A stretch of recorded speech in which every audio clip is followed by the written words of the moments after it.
안녕하십니까, 덕후맨입니다. 한 번에 합격 핵심만 쏙쏙 로도 운전 기능사 필기 강의 1편의 제4강입니다. 바로 문제로 들어가겠습니다. 네, 이 시간은 1편 4강입니다. 문제 1번입니다. 로도를 점검할 때 유의사항으로 틀린 것은 주차 브레이크를 제동 위치에 놓아야 한다. 맞죠? 센터핀 부위를 점검 전후 프레임 로그 장치를 체결한다. 체결해 줘야 되죠. 프레임 로그 장치를 체결하지 않게 되면은 센터핀이 겹치면서 굴절꺾여서 겹치면서 끼게 되면 안전사고가 납니다. 유압장치 점검 전 엔진을 멈추고 프론트를 지면에 내려놓고 엔진을 정지시킨다. 맞는 표현입니다. 이대로 따라가시면 됩니다. 버킷을 지지하여 장치 앞바퀴를 들어 올린 후 장비 밑으로 들어가서 하부 점검을 한다. 큰일 나죠. 제대로 된 재키라든가 이런 걸 사용하지 않고 버킷으로 눌러서 그 차체를 들어 올려 가지고 장비 밑으로 들어간다 할 경우에 안전사고가 날 확률이 높습니다.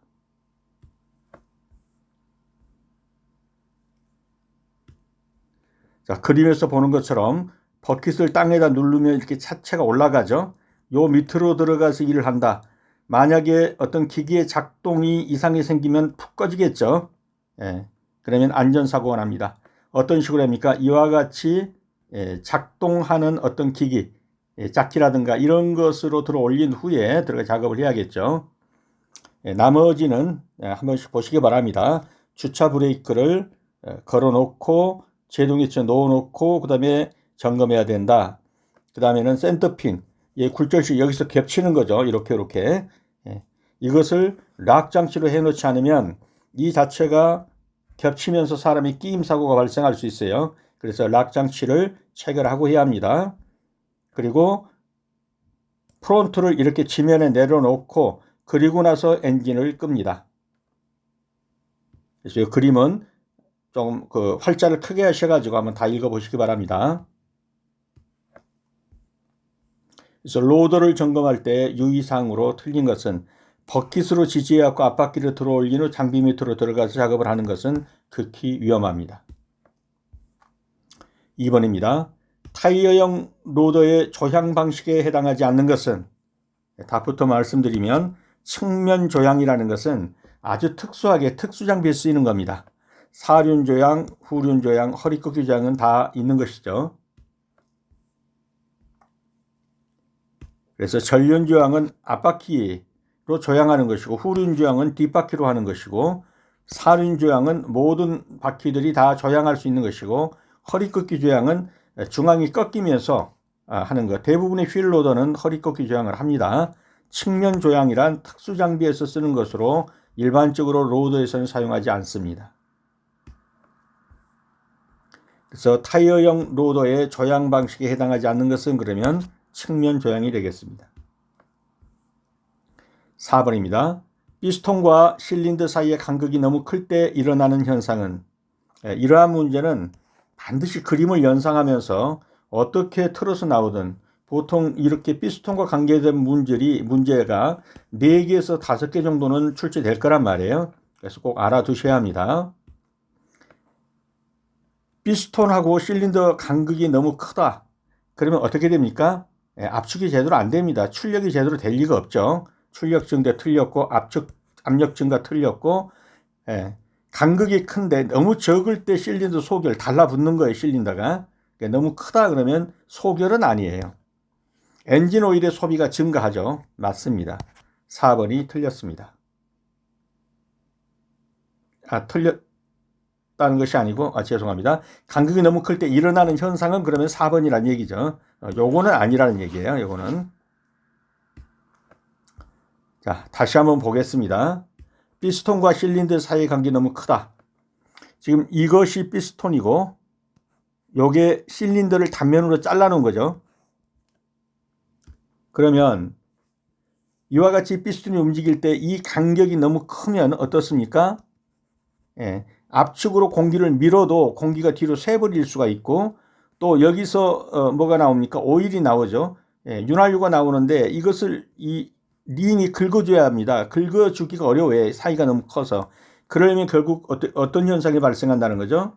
오일이 연소실로 올라갑니다. 연소실로. 그래서 오일이 많이 들어가고 연소실로 들어가서 어떤 색깔, 약 1100색의 이러한 그 배기가스가 나와요. 그래서 이 간극이 너무 크면 압축이 제대로 안 됩니다. 일이 다 새버릴 거 아니에요, 공기가. 그죠? 압축해가지고 여기로 확 압축해 준 다음에 여기에서 점화가 되든지 아니면 자체 압축 압력에 의해서 불꽃이 튀든지 해갖고 팡 뒤로 밀리면서 동력을 받는 건데, 밀었더니 이 사이가 너무 헐거워가지고 공기가 다 새버렸다. 그러면 압축이 안 되니까 출력이 제대로 될 리가 없겠죠. 네. 이러한 사항을 연상하시고 이 문제에 대한 전반적을 이해해 두셔야 합니다. 그래서 그렇게 해서 이 문제를 시간을 들여서 전체를 읽으면서 완전히 이해를 해 두셔야 합니다. 그래서 피스톤과 실린더 사이의 간격이 너무 클 때 일어나는 현상은 엔진 오일이 연소실로 들어가 타면서 엔진 오일의 소비가 증가하게 됩니다. 엔진 오일의 출력이 증대가 아니라 제대로 안 되죠. 낮아지고 압축 압력이 증가가 아니라 감소가 되고, 실린더 소결은 아니에요. 실린더 소결은 너무 뻑뻑해가지고 달라붙는 건데 이건 간극이 크기 때문에 이것도 아닙니다. 정답은 4번이 되겠습니다. 5번입니다. 휠로더의 붐과 버킷 레버를 동시에 당겼을 때, 당기면 어떻게 됩니까? 이 붐은 당기면 내 쪽으로 오죠. 상승하죠. 그 다음에 버킷은 당기면 내 쪽으로 오죠. 어떻게 되죠? 오므라들죠. 그러면 밀면 반대로 버킷은 펴지고 붐은 하강하고. 그래서 하나만 알면 돼요. 당기면 내 쪽으로 옵니다. 붐이 상승하고 버킷은 내 쪽으로 옵니다. 오므라지죠. 그래서 이 둘을 동시에 하면 어떻게 된다? 붐은 상승하고 버킷은 오므려집니다. 4번이 정답이 되겠습니다. 그래서 요거는 로더라든가 중장비 시험을 보러 가는 사람이 이 부분도 제대로 모른다 그러면 말이 안 되는 거죠. 붐, 버킷, 당기면 붐은 올라가고 버킷은 내 쪽을 향해서 오므라드는 겁니다.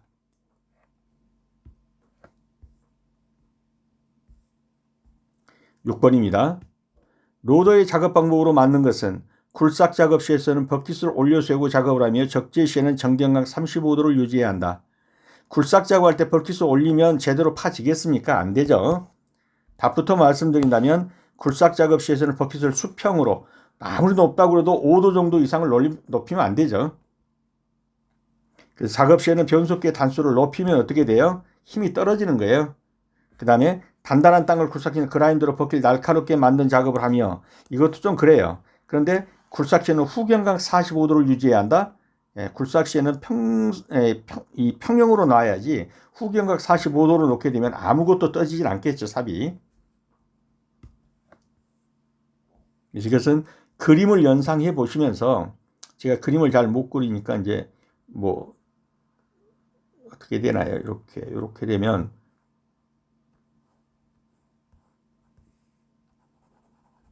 요게 땅하고 닿아야 돼. 이게 땅하고 닿아야.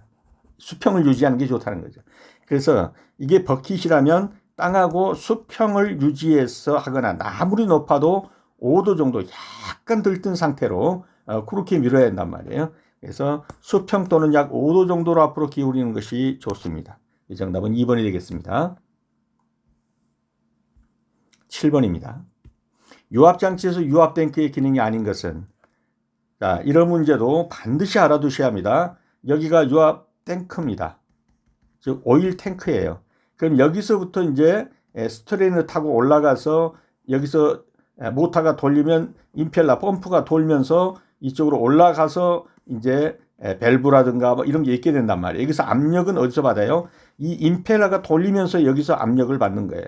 그럼 여기는 탱크에는 전혀 압력이라는 게 있을 수가 없죠. 압력이라는 게. 그리고 여기에는 이제 격판도 있고, 그래서 개통 내에 필요한 유량 확보 맞습니다. 격판에 의한 기포 분리 제거 맞습니다. 탱크 외벽의 방열에 의한 적정 온도 유지 이것도 맞습니다.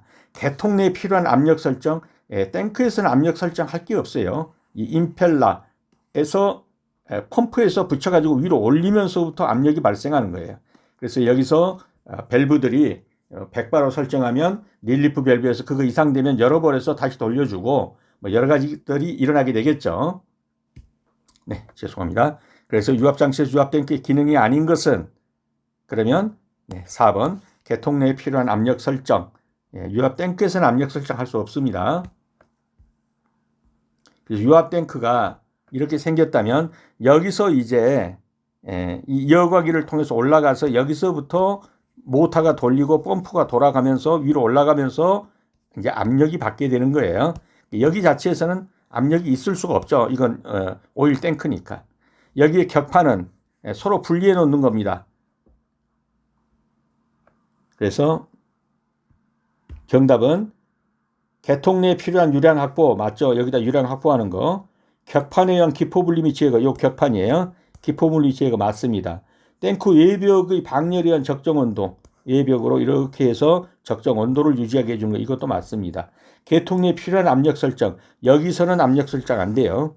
여기서 위로 올려서 이제 압력 설정이 되는 겁니다. 요거 전체는 반드시 읽고 이해를 해 주셔야 합니다. 글자를 늘려서 한번 다 읽어보시기 바랍니다. 그래서 유압장치 내에서 유압탱크의 기능이 아닌 것은 유압탱크에서는 압력 설정하는 것이 아닙니다. 건설기계 등록 번호표를 가리거나 훼손했다. 가리거나 훼손했다 그러면 100만 원 이하의 과태료입니다. 아예 달지 않았으면 300만 원 이하입니다. 건설기계 등록표를 달기는 달았는데 가리거나 훼손해서 알아보기 어렵게 만들었다. 그럼 100만 원 이하의 과태료. 아예 번호표를 부착하지 않았다. 그러면 300만 원 이하의 과태료입니다. 이것이 건설기계관리법 44조 2항 3호에 나와 있는 내용입니다. 9번입니다. 앞으로 싣고 환향하지 않고 측면으로 옮겨 실을 수 있는 방식은, 자, 여기에 이제 토사가 있습니다. 여기에 로더가 있습니다. 여기에 덤프트럭이 와 있습니다. 여기서 가서 싣고 그대로 오면서 어떻게 합니까? 옆으로 부립니다. 이게 뭐냐면 사이드 덤핑입니다. 이 버킷에 제가 그림을 잘 모르니까 못 그리니까 이해를 해주시고, 버킷이 이렇게 됐으면 이쪽이 열리면서 사이드가 열리면서 기울여서 바로 적재함에 붙는 겁니다. 그러니까 앞으로 하는 것이 아니라 마블이라고 그러나요? 하여튼 이 옆에 부분이 열리면서 옆으로 기울여서 바로 싣는 거, 이런 것을 가리켜서 사이드 덤프형이라고 그래요. 사이드가 옆면이라 말이죠. 측면으로 바로 옮겨 실을 수 있는 거 사이드 덤프형입니다. 로더 작업에서 트럭이나 쌓여있는 흙 쪽으로 이동할 때 버킷을 지면에서 몇 미터 정도 위로 하는 것이 좋은가? 50 내지 60cm입니다. 그래서 약 0.5m. 이 정도 버킷을 들고 다니는 겁니다. 그래서 정답은 0.5m가 되겠습니다. 로더를 이용하여 적재물을 운반할 때 유의사항으로 옳은 것은 버킷을 1.5m 이상 올려 운행한다 아니라고 그랬죠. 0.5m 정도. 하중을 버킷의 한 곳에 집중시킨다 아니에요. 균형되게 골고루. 고압선 아래에서는 버킷을 최대한 올려 차실을 보호한다? 안 되죠. 최대한 낮춰야 합니다. 고압선과 닿아서는 안 됩니다. 장비가 전방으로 전도되면 즉시 버킷을 하강시켜서 버킷으로 눌러가지고 차체를 위로 들어 올리면서 균형을 유지하도록 해줘야 합니다. 맞습니다. 정답은 4번이 옳은 것입니다.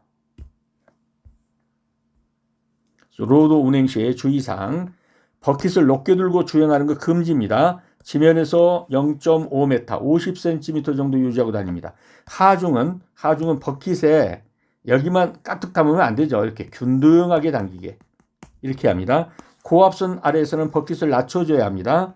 전방으로 전도되려면 이 버킷을 누르면 차체가 좀 들어 올리면서 균형을 잡게 되겠죠. 버킷 즉시 전도시 버킷 즉시 버킷 하강이라는 건 요 밑으로 내린다 이 말이에요. 그래서 하강한다.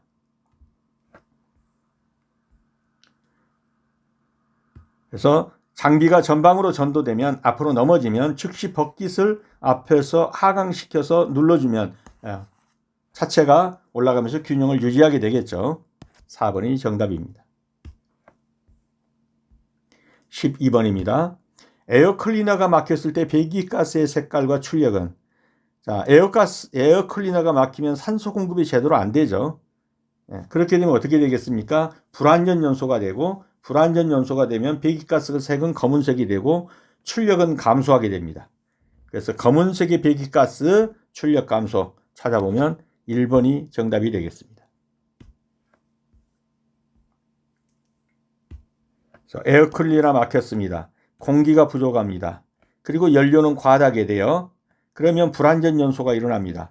엔진 출력은 감소하고 배기가스 색은 불완전 연소니까 검은색 배기가스가 나오게 됩니다. 그래서 검은색 배기가스 배출과 출력의 감소입니다. 13번입니다. 토크 컨버터의 설명 중 맞는 것은 구성품 중 펌프는 변속기의 입력축과 기계적으로 연결되어 있다. 펌프 임펠러는 어디와 연결되어 있습니까? 크랭크 축하고 연결되어 있죠. 그 다음에 펌프 터빈 스테이트 등이 상호운동을 해서 회전력을 변환시킨다. 맞는 표현입니다. 엔진 속도가 일정한 상태에서 장비 속도가 줄어들면 장비 속도가 줄어들면 어떻게 해요? 토크는 감소하죠. 증가하죠. 증가합니다. 그러니까 쉽게 말하면 1단을 놓으면 장비 속도 1단을 놓으면 힘은 어떻게 해요? 힘은 좋아지는 거죠. 그래서 감소한다 그런 게 틀렸고요. 구성품 중 터빈은 기관의 크랭크 축과 기계적으로 연결된다. 터빈은 어디하고 연결됩니까? 그렇죠. 변속기의 입력축과 연결됩니다. 틀렸죠. 이것도 틀렸고 맞는 것은 2번이 되겠습니다. 자, 이제 그림으로 한번 살펴봅니다. 이런 문제에서 파생되는 문제까지 하면 너댓 문제 이상이 나옵니다. 그렇기 때문에 반드시 알아두셔야 합니다. 자, 엔진에서 크랭크 축각이 돌아서 여기서 회전 운동으로 바뀌었습니다. 이 회전 운동은 어떻게 합니까? 토크 컨버터 안으로 들어옵니다. 들어와가지고 뭘 돌리죠? 임펠러를 돌립니다. 이 펌프를. 그러면 여기 안에 있는 오일이 이쪽에 있는 터빈을 쏘게 됩니다. 그래서 터빈을 돌리게 돼요. 터빈을 돌리고 다시 스테이터를 통해서 한 방향으로 이쪽으로 들어옵니다. 임펠러 쪽으로. 그래서 이쪽을 증대시키는 거예요. 이걸 가리켜서 토크 컨버터라고 해요. 여기서 터빈이 돌아가면 유체 에너지가 뭘로 바뀝니까? 여기서 뭐예요? 물리적 에너지가 회전 에너지가 유체 에너지로 바뀐 다음에 유체 에너지가 다시 터빈을 때려 돌림으로 물리적 회전 운동으로 일어나요. 이 운동이 변속기 속으로 들어가서 힘이 좀씩 바뀌게 되죠. 그래가지고 종감속 기어로 와가지고 차동 기어까지 거쳐서 구동륜으로 오게 됩니다. 이 부분은 반드시 이해를 해 두셔야 합니다. 엔진에서 회전 운동, 이 회전 운동이 임펠러 펌프로 들어가서 회전 운동이 뭘로 바뀝니까? 유체 에너지로 바뀌어요. 이게 돌아가면서 이 유체를 오일을 이쪽 뭡니까? 터빈 쪽으로 쏴가지고 터빈을 때려서 터빈 날개를 돌린단 말이에요. 터빈 날개가 돌아가니까 이것이 회전 운동이 될 거 아니에요? 날개를 돌리는 이 오일은 흩어져 있죠. 그러면은 뭐가 돼요? 서로 합치게 되면은 강한 뭐라고 하죠? 반격이 일어난단 말이에요. 이것을 한 곳으로 흐르게 만들어주는 게 스테이터예요. 그래가지고 이 흐름을 임펠러가 제대로 돌게 하는 방향 쪽으로 맞춰줍니다. 그래서 토크가 증대되는 거예요. 그리고 이렇게 돌린 터빈의 힘은 뭐예요? 이쪽으로 회전하는 힘이 돼가지고 변속기로 들어가는 거예요. 변속기로 들어간 다음에 종감속 기어를 통해 가지고 다음에는 구동륜으로 돌아간다. 요 하나하나의 이것들을 다시 한번 더 보면서 익혀 두십시오. 그래서 화학 에너지, 연료를 태워가지고 피스톤의 상하 운동이 크랭크 측으로 가서 회전 운동으로 바뀌고 이 회전 운동이 임펠러로 들어가서 회전 운동이 이제는 뭘로 바뀝니까? 유체 에너지로 바뀌고 이 유체 오일이 이 터빈을 때리면서 터빈이 돌아갑니다. 이 터빈이 도는 힘이 이쪽으로 가서 다시 회전운동으로 바뀝니다. 그런데 여기서 어떤 게 일어나죠? 아주 유연한 힘이 되는 거예요. 이 수동 크리치처럼 탁탁 끊어지는 힘이 아니라 아주 유연한 힘이 되는 거예요. 이게 소위 말해서 자동 변속기예요. 우리가 쓰고 있는 자동 클러치입니다. 이게. 이렇게 해서 변속기를 거쳐서 이렇게 바퀴까지 전달된다는 겁니다. 자, 그러면 펌프는 어디하고 연결됐다는 거예요? 엔진의 크랭크 축과 연결됐었죠. 펌프, 터빈, 스테이트 등이 상호 운동을 해서 회전력을 증대시키는 거죠. 엔진 속도가 일정한 상태에 장비 속도가 줄어들면 뭐한다? 토크, 힘은 증가합니다. 구성품 중 터빈은 어디하고 연결됐어요? 크랭크 축이 아니라 그렇죠. 변속기 입력축하고 연결돼 있죠. 그래서 이 연결되는 과정을 잘 보라는 거예요. 이 터빈은 어디하고 연결됐어요? 이 변속기 입력축하고 연결됐고 이쪽 임펠러는 어디하고 연결됐어요? 엔진의 출력축과 연결되어 있습니다. 14번입니다. 로더 주행 중 조향 핸들이 무거운 이유로 거리가 먼 것은 유압이 낮으면 조향 핸들이 무겁겠죠. 조향 오일 펌프가 불량해도 조향 핸들이 무겁습니다. 호스나 부품 속에 공기가 침입하면 제대로 말을 듣지 않고 무겁죠. 오일 펌프 회전이 빠르면 오일이 제대로 돌아가니까 무거울 이유가 없겠죠. 그래서 정답은 4번이 되겠습니다. 조향 핸들이 무거운 이유 여기에 다 적어놨으니까요. 쭉 보시면 되고 백래시가 작다. 이게 뭐냐? 이제 백래시는 기어가 꽉 물렸을 때 뻑뻑한 거. 이것을 백래시가 작다라고 얘기하는 거예요. 그래서 이 백래시가 적어도 조향 핸들이 무겁습니다. 나머지는 한번 읽어보시면서 머릿속으로 연상해 보시기 바랍니다. 그래서 조향 핸들이 무거운 이유로 거리가 먼 거. 오일 펌프 회전이 빠르면 오히려 조향 핸들이 가벼울 수 있겠죠. 정답은 4번이 되겠습니다. 유압 모터의 특징 중 가장 거리가 먼 것은 유압은 부드럽죠. 무단 변속이 가능합니다. 속도나 방향 제어가 아주 용이합니다. 각 작동료의 점도 변화 유압 모터의 사용에 제약이 있습니다. 작동료가 너무 묽어도 또 너무 뻑뻑해도 좀 문제가 되죠. 날씨가 더우면 어떻게 해요? 점도 변화가 일어나요. 그래서 사용에 제약이 있다. 이건 맞는 표현입니다. 작동료가 인하되기 어렵다. 틀렸습니다. 인화된다. 불이 난다는 얘기예요. 불기 쉽습니다. 그래서 인화되기 쉽답니다. 정답은 4번이 되겠습니다. 16번입니다. 타이어식 로더의 작업과 가장 거리가 먼 것은 타이어식 로더로 나무 뿌리 제거는 아니죠. 이런 경우 정도는 뭐예요? 불도저라든가 이런 것들이 사용돼야겠죠. 그래서 나무 뿌리 제거 작업은 불도저 등을 이용해서 하는 것이 효과적이지 로더 가지고 하는 것은 아닙니다.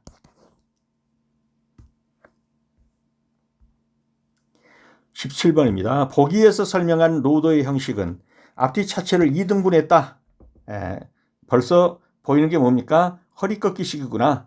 그 사이를 핀과 조인트로 결합해서 한 것으로 이렇게 펼쳐지기도 했다가 여기서 또 이렇게 접히기도 해서 좁은 공간에 작업하기 쉽게 만든 거죠. 허리 꺾기. 그래서 정답은 1번이 되겠습니다. 그래서 이 설명하는 것은 1번 허리 꺾기식을 설명한 것입니다. 18번입니다. 건설기계 등록번호표 사항 중 틀린 것은 재질 알루미늄판 맞습니다. 자가용 색상은 녹색 바탕에 흰색 글자 틀렸죠. 흰색 바탕에 검은색 글씨입니다. 관용하고 자가용 같죠. 이 백색 바탕에 검은색 글씨. 빨간색이 아니에요. 여기 검은색 글씨로 써야 돼요. 관용하고 자가용. 영업용은요. 주황색 바탕에 검은색 글씨입니다. 규격은 한 종류고요. 다 똑같습니다. 한 종류입니다. 두께는 1mm입니다. 맞습니다. 색상. 관용하고 자가용은 흰색 바탕에 검은색 문자고 영업용, 즉 대여 사업용은 주황색 바탕에 검은색 문자입니다. 영업용은. 19번입니다. 축전지에 대한 점검상으로 옳지 않은 것은 먼저 정답부터 찍으면 전액 비중은 최고 전액이 가장 높은 상태, 소위 말해 만땅 상태는 얼마입니까? 1280 정도입니다. 1050이면 어떤 상태죠? 완전 방전 상태입니다. 그러면 점검할 때는 주로 어느 정도요? 요 정도 점검해야지 완전 방전 상태에서 점검하는 건 별로 의미가 없죠. 네. 그래서 1250이라든가 1250 정도면 보충해야 되는 시기입니다. 이런 데서 이제 점검을 해야 되겠죠. 그래서 1050 정도인지 확인한다. 1050이면 완전 방전 상태이기 때문에 확인도 불필요합니다. 전지, 플러스 마이너스 극주 상태를 확인하고 전액은 고갈되지 않았는지, 전액은 넘치지 않았는지 이런 걸 확인하면 되죠. 근데 전액 비중이 1050, 20도씩 정도에서 1050 정도인지 확인한다. 이때는 완전히 방전된 상태다. 그래서 전액은 20도 기준으로 완전 충전이면 1280, 반 충전이면 1200, 완전 방전 상태면 1050입니다. 그래서 전액 비중이 그래도 1200 정도라든가 이 정도인지를 확인해 봐야겠죠. 지금 이제 갈 때가 보충할 때가 되었는가.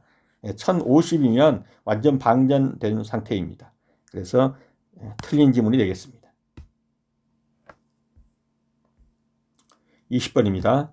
교차로 통행 방법에 대한 설명으로 옳은 것은 우회전을 하는 차는 신호에 관계없이 보행자의 주의하에 진행한다. 아니, 신호에 따라서입니다. 이게 신호에 관계없이 그럼 틀렸어요.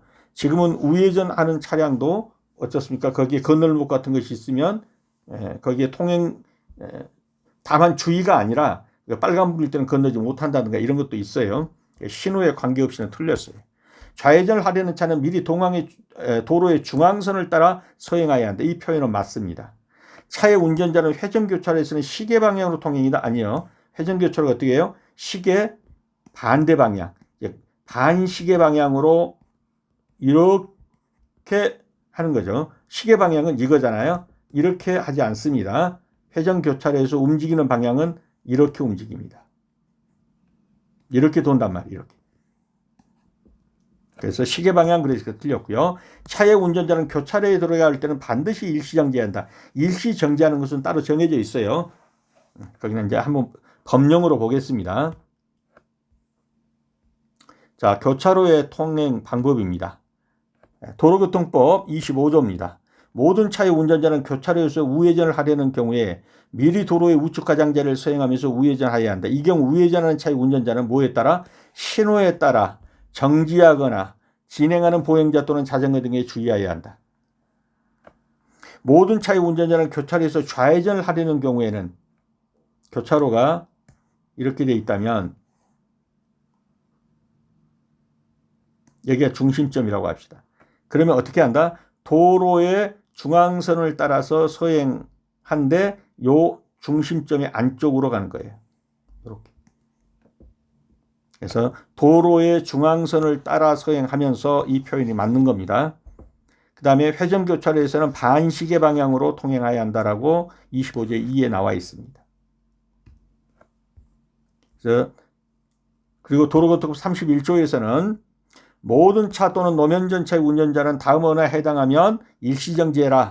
근데 일시정지하는 사유가 뭐냐? 교통정리를 하고 있지 아니하고 and 좌우도 확인할 수 없거나 교통이 빈번한 교차로 여기에서는 일시정지해라. 그 다음에 이런 경우에 일시정지해라. 일시정지하라고 안전표지판으로 지정해 놓은 곳. 그렇기 때문에 차의 운전자는 교차로에 들어갈 때 반드시 일시정지한다는 건 틀렸다는 거죠.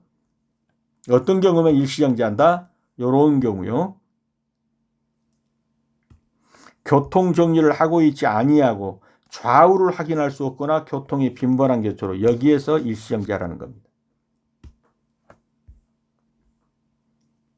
정답은 좌회전을 하려는 차는 미리 도로의 중앙선을 따라 서행해야 한다. 2번이 맞습니다. 네, 오늘은 여기까지입니다. 수업하시느라 수고 많으셨습니다. 다음 시간에 다시 뵙겠습니다. 감사합니다.